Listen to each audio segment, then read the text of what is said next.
Uno de los ejes transversales del plan pastoral de nuestra arquidiócesis es el filón martirial. La Iglesia nos invita a que consideremos siempre la figura de nuestros mártires, particularmente los locales, pero también los de la Iglesia universal. Ahora celebramos a San Josafat. Él, como todos los santos, fue un hombre que vivió fiel al Evangelio y por su fidelidad fue perseguido.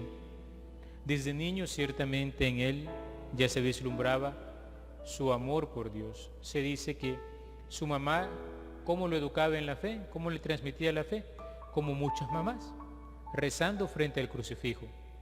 Y le enseñó a amar a Jesús contemplando un crucifijo. Más tarde, cuando ya podía trabajar, empezó a ayudar a un vendedor de telas y se dedicaba a eso, siendo joven. A tal punto se ganó con su amabilidad, con su esfuerzo, el cariño de aquel vendedor de telas, que incluso, aunque al principio le decía, ¿verdad?, no seas tan bonachón, le recriminaba, ¿no?, el ser tan bueno, se dio cuenta que esa bondad hacía que hiciera mejor el trabajo.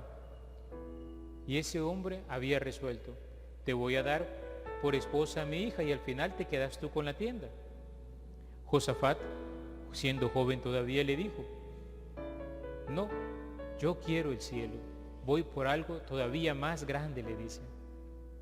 Y eventualmente aquel muchacho entrará a un monasterio, se hará monje. Y en el monasterio se fue dando cuenta cómo habían algunos que no querían ser fieles al Papa. Y es que hay que tomar en cuenta que cuando él era un niño, varios obispos ortodoxos, recordemos que él nació en Ucrania, decíamos al inicio de la misa, en el este de Europa, son cristianos del este, por tanto cristianos orientales. Ellos celebran la liturgia de un modo diferente a nosotros. Son los cristianos ortodoxos, decimos, que son la otra mitad de los cristianos del mundo. Ellos no están en comunión con el Papa.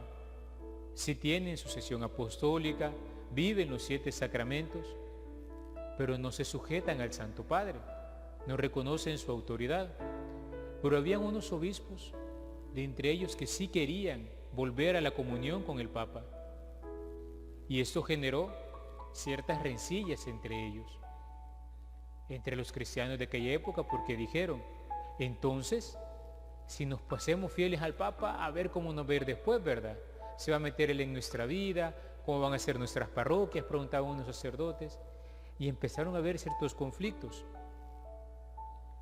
Josafat en su monasterio vio que el prior, aquel que estaba a la cabeza, podríamos decir, del monasterio, estaba como un poquito yendo contra el Papa, y al final lo que sucedió que fue que a Josafat nombraron prior y él buscó ser fiel al Santo Padre. Más tarde lo nombraron obispo y siendo obispo él buscó promover la comunión con el Papa. Somos cristianos de Oriente, pero hay que vivir en comunión con el romano pontífice. Y esto le ganó que muchos estuvieran descontentos con él. Él se dedicó como buen obispo a la catequesis, elaboró catecismos para formar a la gente, para atender al clero, se dedicó a la misión. Pero sucedió que con sus buenas palabras, de hecho le conocían como un ladrón bondadoso, porque se ganaba el afecto de la gente y así los traía de vuelta a la comunión con el Santo Padre, a la comunión en la fe. Entonces hubieron otros malacates que ¿qué hicieron? Nombraron obispos falsos, obispos paralelos a los obispos que querían ser fieles al Papa, y comenzaron a perseguir y empezaron a gritarle a Josafat y le mandaban emisarios para que lo estuvieran hostigando.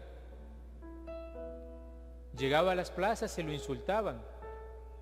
Hay ciertas narraciones de cómo llegó una vez a un pueblo donde lo esperaban ya para lincharlo con piedras y palos, y él les dijo, yo vengo como pastor, no como enemigo. En otra ocasión se cuenta que Josafat conoció un monasterio de unos 200 monjes que estaban viviendo de mala manera, que decían ser religiosos, pero como que no mucho va. y que llegó y lo recibieron con perros bravos para que no entrara, amenazándolo. Y sin embargo, él entró. Dicen que la gente del lugar decía, se volvió a repetir lo de Daniel.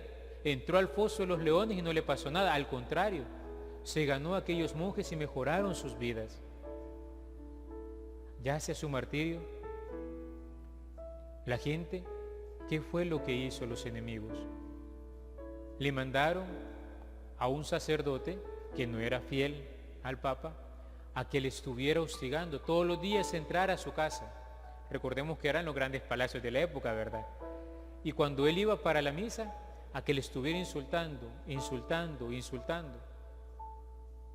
Y así, finalmente lograron su oportunidad, porque un diácono que iba con Josafat a rezar en ese momento, le pidió permiso, mira, ya mucho, ¿verdad? Agarrémoslo, metámoslo, encerrémoslo y después vemos qué hacemos. Josafat accedió. Fue para que sonaran campanas, griteríos y fueran una turba enardecida a querer golpear a los empleados de Josafat, a todos los que trabajaban con él, a todos sus siervos. Algo similar le pasó a Santo Tomás Moro. Y entraron a la casa, irrumpieron, maltrataron a los empleados. Finalmente Josafat llegó y dijo, no les hagan nada a ellos, aquí estoy yo. Entonces lo atravesaron con una lanza y le dieron un balazo, y lo arrastraron por las calles de la ciudad y lo fueron a aventar al río. Todo porque él era fiel al Papa y promovía la reconciliación. No era un hombre violento, era un hombre bondadoso y que por la paz había buscado sembrar la comunión. A los pocos años de la muerte de Josafat, sus verdugos se arrepintieron, entraron en la conversión.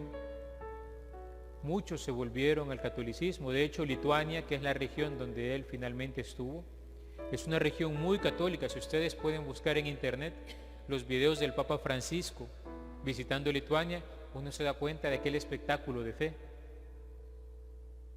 Hombres y mujeres que por la sangre de un mártir entraron en la conversión. El espíritu combativo de Josafat no era violencia, como el mundo la propone, como se vive en nuestro país hoy en día tristemente. Era la fuerza del amor, de aquel que se interesa por el otro, que le busque el bien, que busque educarle en la fe y transmitirle la fe, que busca animarle a ser fiel a lo que el Evangelio les propone y fiel a la Iglesia. Ese es el ejemplo que a nosotros nos dan los mártires. La muerte fue dura, ¿cómo no? Y los mártires, recordemos, no fueron a buscar el martirio, los agarraron. Basta ver el ejemplo de Monseñor Romero, del Padre Rutilio. Los agarraron en el camino, pero mientras tanto, ellos iban de aquí para allá, se cuidaban.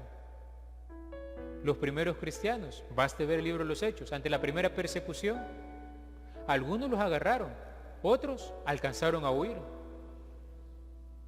Y huyendo, llevaron la fe a muchos lugares. El hecho de ser cautos, de ser prudentes, no significa que la Iglesia deja de anunciar la buena nueva. Porque en medio de la situación más contraria, la Iglesia, siempre movida por el Espíritu Santo, encuentra vías para continuar su misión evangelizadora. También nosotros podríamos preguntarnos, en una sociedad violenta, en nuestros tiempos de pandemia, ¿la dificultad es para nosotros parálisis o ocasión de reinvención?